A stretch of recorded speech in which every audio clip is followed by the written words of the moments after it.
The Lakers getting their 46th win tonight when they went to Dallas. Here are the highlights of that. Tony Romo and Jessica Simpson taking this one in, and Kobe to Ronnie Turioff. So they're up by 12 right away at Dallas.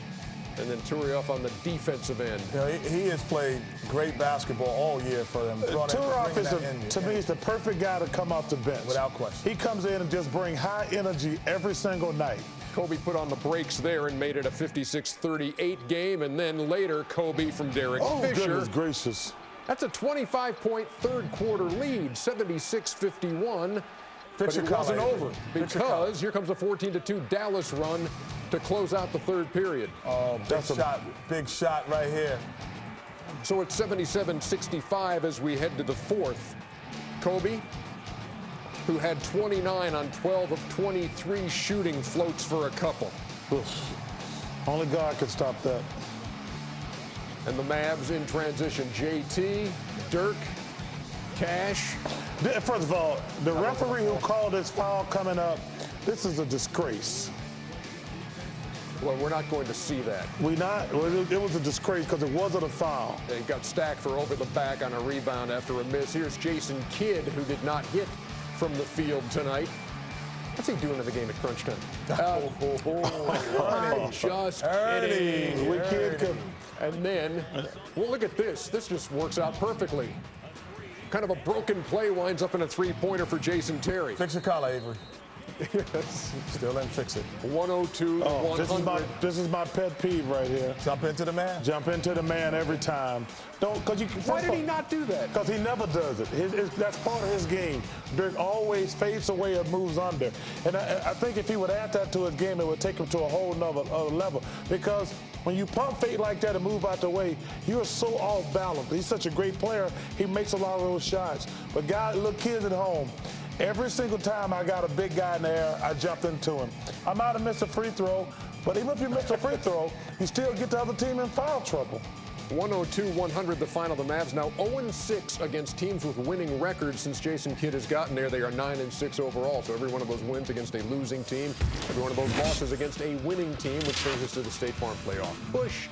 And so Houston's still on top. Look at that. Look at those losses. 21 for the top three. You got Utah at 24. Everybody else 22 and 23. So I don't think any of those teams actually deserve not to be in the playoffs. You know what? You could say they really don't deserve to be there. There isn't a team on there that shouldn't be there. You mean out of the top 8?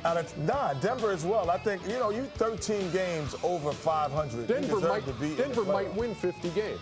Yeah, but the way not make it. Hey, listen, they might give up 130 points a game, too, what they did tonight, sorry. I just think that... Talk about the Lakers situation, will you? Because now, we get word, they're tied for first, but we get word that Andrew Bynum's not coming back until the playoffs begin. I think that's really going to hurt them because I don't think they can win this thing without Andrew Bynum. I think with Pau Gasol and Kobe, they're a good team. I think Andrew Bynum can make them a great team. And like I say, Michael Jordan came back and tried to play in the playoffs. It didn't work for him.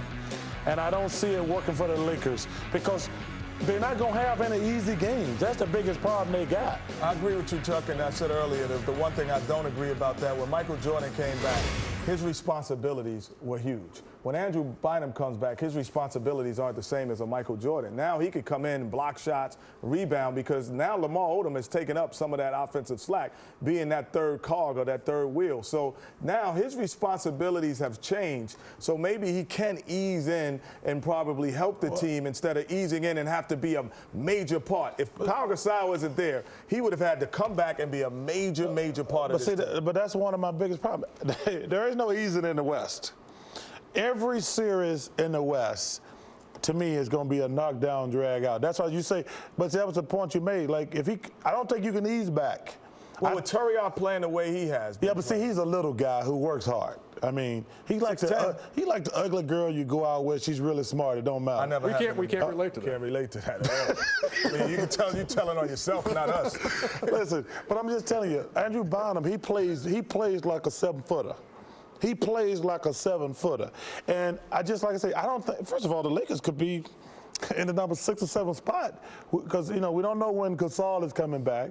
And it's a lot of tough games going down the stretch. This is fun, though. I got to admit, this is fun. It certainly is. And the show is just a barrel of laughs as well. And it's going to continue in just a second.